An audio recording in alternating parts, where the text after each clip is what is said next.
Good morning doctor साहब। Good morning sir, आपकी as कितनी है और इस एज का सीक्रेट क्या है?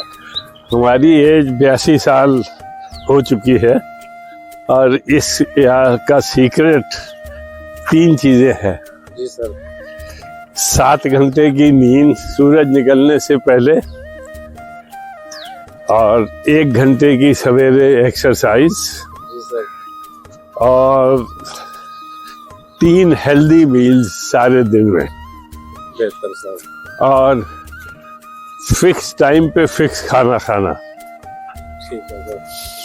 सर, आप अपनी इस फिट लाइफ का क्रेडिट किसे देना चाहेंगे? इसका क्रेडिट इन्हीं 3 चीज़ों में है, जिसको कि हम थोड़ा सा और विस्तार में बताएंगे। नींद क्यों ज़रूरी है 7 घंटे की? 7 घंटे की नींद इसलिए ज़रूरी है कि सारा दिन हम लोग काम करते हैं, कुछ ना कुछ एक्टिविटी रहती है। इस एक्टिविटी को बॉडी को रिपेयर होना ज़रूरी है। जैसे आप कार चलाएं तो उसकी सर्विस होनी ज़रूरी है। वो कार में तो सर्विस आप 6 महीने में 1 साल में कराते हैं, बॉडी की सर्विस हर दिन चाहिए होती है। तो ये नींद जो है वो नेचर ने बनाई है करोड़ों साल से आपकी बॉडी को सर्विस करने के लिए। अगर आप नहीं सोएंगे 7 घंटे तो आपकी बॉडी की सर्विस नहीं हो पाएगी, कोई ना कोई पुर्जा खराब होता रहेगा इसका, जिसका आपको बाद में पता लगेगा। तो नींद इसलिए ज़रूरी है कि नेचर बॉडी की सर्विस को, बॉडी को सर्विस करती है। दूसरा सवाल था, दूसरा हमारा जवाब था कि एक्सरसाइज। सवेरे एक्सरसाइज किस लिए ज़रूरी है कि ताकि आपका डाइजेशन ठीक रहे, आपकी बॉडी अपडेट हो जाए और आप अपने सारे दिन का जो भी आपका कार्य है उसके लिए तैयार हो जाए और बॉडी तैयार हो जाए। अगर आपका डाइजेशन नहीं ठीक है तो आपका कुछ भी ठीक नहीं है। और डाइजेशन को ठीक रखने के लिए एक्सरसाइज सबसे बड़ी चीज़ है, वो भी सवेरे, जब नाइट रेस्ट के बाद आपकी बॉडी तैयार होती है एक्सरसाइज करने के लिए। अब क्वेश्चन यह है कि कौन सी एक्सरसाइज जो अच्छी है बॉडी के लिए। सबसे पहली एक्सरसाइज जो कि हर जगह, हर कोने में दुनिया के भी और पंजाब के कोने में हो सकती है, वो है वॉक। एक घंटे की वॉक अपनी स्पीड से, हर एक की अपनी एक स्पीड होती है, उस स्पीड से चलना। दूसरी एक्सरसाइज है स्विमिंग और तीसरी एक्सरसाइज है आउटडोर साइकिलिंग। अगर आपके पास जगह है और सेफ जगह है, जहाँ खुली जगह, जहाँ पे कारें ना आती जाती हो, उसके वहाँ पर सबसे अच्छी एक्सरसाइज साइकिलिंग है। और साइकिलिंग का आपको सीक्रेट बता दें कि ये किस तरह से एक्सरसाइज है और ये इसके और भी गुण हैं। इस पे हम साइकिलिंग पर बाद में देखिए। मेंटल और फिजिकल हेल्थ ये दोनों एक दूसरे से बहुत नज़दीक से रिलेटेड है, ये एक दूसरे से अलग नहीं की जा सकती। जो सबसे बड़ी चीज़ एक इंसान को मिली है वो है सोचने की शक्ति, जिसको कि आप जो मेंटल पिक्चर कह सकते हैं, या सोचने की शक्ति को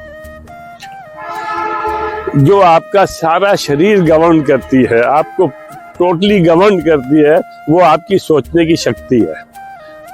अगर आप एक ही मतलब विचार को थोड़ा सा एनालाइज करें बैठ करके, कि गीता में लिखा हुआ है जो बिल्कुल सच है और सच रहेगा कि आप अपने आप से सेटिस्फाइड रहिए। जो आपके पास है उसको एक्सेप्ट करिए। एक्सेप्टेंस। आपका सबसे बड़ा दुश्मन आपका जो है वो कंपेयर करना है। जब आप कंपेयर करते हैं तो दो चीजें होती हैं, एक या तो आप में ईगो आ जाएगी या आप में डिप्रेशन का एलिमेंट आ जाएगा। अगर आप किसी ऐसे से मिलते हैं जो कि आपसे ज़्यादा अमीर है या जिसके पास आपसे ज़्यादा चीज़ें हैं, वो आपको डिप्रेस कर देगा। अगर आपके पास कुछ ऐसी चीज़ है जो कि उसके पास नहीं है तो आप में ईगो आ जाएगी। ये दोनों चीज़ें मेंटल हेल्थ को, आपकी सोचने की शक्ति को नष्ट करती है। इसलिए इसके लिए सबसे जो उत्तम चीज़ है, जो विचार है, वो ये है कि जो आपके पास है उससे आप संतुष्ट रहिए। मतलब इसको एक और उसमें कहा गया है सब्जेक्ट में, वर्ड में, कि आप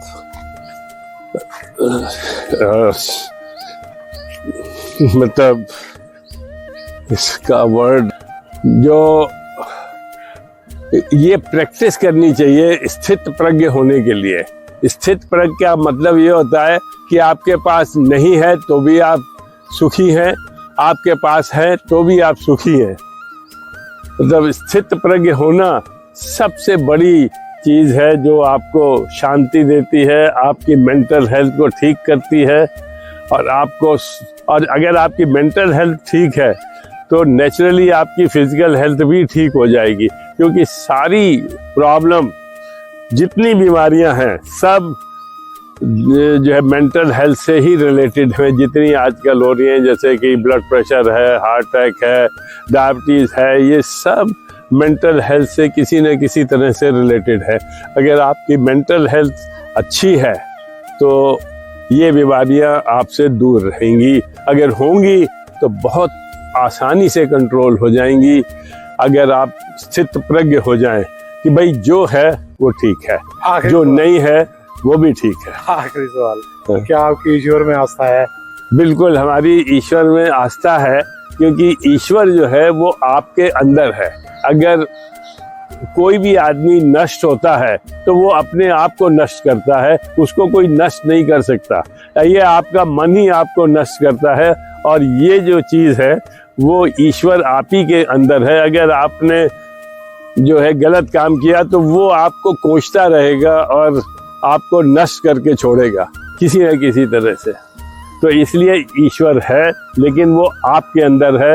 मुझे नहीं लगता कहीं और आपको ढूंढने जाने की जरूरत। किसी भी इंसान की फितरत होती है, फितरत। क्या वो बदलती है? उम्र के साथ बदलती रहती है? देखिए, ये जो बेसिक नेचर है ना, जब आप ग्रो कर रहे होते हैं, जब आप इस दुनिया में हर चीज का एक्सपीरियंस अपने में एब्जॉर्ब कर रहे होते हैं, क्योंकि कोई भी बच्चा किसी एक्सपीरियंस के साथ नहीं पैदा होता। ये जो आप बात कर रहे हैं फितरत की, ये एक मतलब जो है वो collection of experience in the life है, जो बच्चे को मिलता है इस दुनिया में आने पर। वो इस एक्सपीरियंस को जब इकट्ठा करता है तब वो अपनी एक नेचर डेवलप करता है, और उस नेचर को आप फितरत कहते हैं। ये बदल नहीं सकती, क्योंकि वो एक बार आपके यंग दिमाग में इनग्रेन हो गई। आपके कहने का मतलब और ये जो फितरत है ये बदली नहीं जा सकती। अगर आपको झूठ बोलना अपने यंग एज से सीख गया है तो वो आपके बॉडी में, आपके ब्रेन में इम्प्रिंट हो गया। अगर आपको जो क्रुएल्टी मतलब आपके दिल सिखा दी गई यंग एज में, तो वो आपके जाएगी नहीं, वो मॉडिफाई हो जाएगी। मैं आपको इसका एक एग्जांपल देता हूँ। मैं 2.25 साल ईरान में रहा, तो मैं एक दिन मार्केट गया, तो वहां पर मैंने देखा कि 8 साल का लड़का मुर्गा काट के बेच रहा था।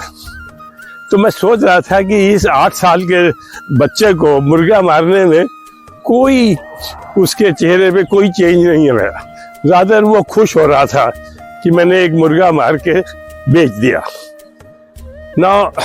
ये जो है, अब आप जब ये बड़ा होगा बच्चा, वो डेफिनेटली किसी को भी मारते हुए उसको कोई भी ना डर लगेगा, ना उसको कोई बुरा लगेगा कि मैंने गलत काम किया।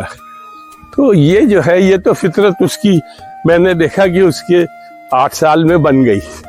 तो ये फितरत मॉडिफाई हो जाएगी लेकिन जाएगी नहीं। तो इसलिए जो फितरत बनती है, जब तक बच्चा एक्सपीरियंस गेन कर रहा है उस समय वो इनग्रेन हो जाती है। उसको मॉडिफाई कर सकते हैं लाइफ में, पर जो इम्प्रिंट हो गई उसका उसको इरेज नहीं किया जा सकता। बहुत ही रेयर होगा कि वो इरेज हो जाए। इरेज नहीं होगी, वो मॉडिफाई हो जाएगी। आपको कोई ना कोई व्यक्ति मिल जाएगा, कोई ना कोई लेक्चर मिल जाएगा, कोई ना कोई स्वामी जी मिल जाएंगे जो उसको मॉडिफाई कर देंगे, लेकिन वो इरेज नहीं कर पाएंगे। बहुत रेयर है ये इरेज होना। मैंने अपनी सारी जिंदगी में देखा है कि ये बेसिक नेचर उसकी वही रहती है। इसको, जिसको आप फितरत कहते हैं, ये एक्चुअली एक्सपीरियंस है आपका यंग एज का, जो आपने एक्यूमुलेट किया। सो इसीलिए बच्चों का लालन पोषण यंग एज में प्रॉपर हो तो उनकी फितरत अच्छी बन जाएगी, क्योंकि वो तो कोरी स्लेट है। वो कौन सा कुछ लिखा के आए हैं कि मुझे जो है ये क्रूएल बनना है या मुझे कुछ बनना है। वो अगर देखते हैं कि घर में सब जो है वो सही बोल रहे हैं, वो सही बोलेगा। बड़ी मुश्किल होगी उसको झूठ बोलना। तो मेरा तो ये छोटा सा विचार है फितरत के बारे में जो आपने पूछा। वैसे तो ये एक बहुत वास्ट सब्जेक्ट है। फितरत को कैसे आप मॉडिफाई कर सकते हैं अपने घर में, ये बड़ा वास्ट सब्जेक्ट है। इस पर बड़े बड़े ग्रंथ लिखे जा चुके हैं, बड़े बड़े लेख न्यूज़पेपर में आ चुके हैं कि साहब फितरत क्या है और ये बच्चों में कैसे आप इस्टेब्लिश करेंगे। धन्यवाद।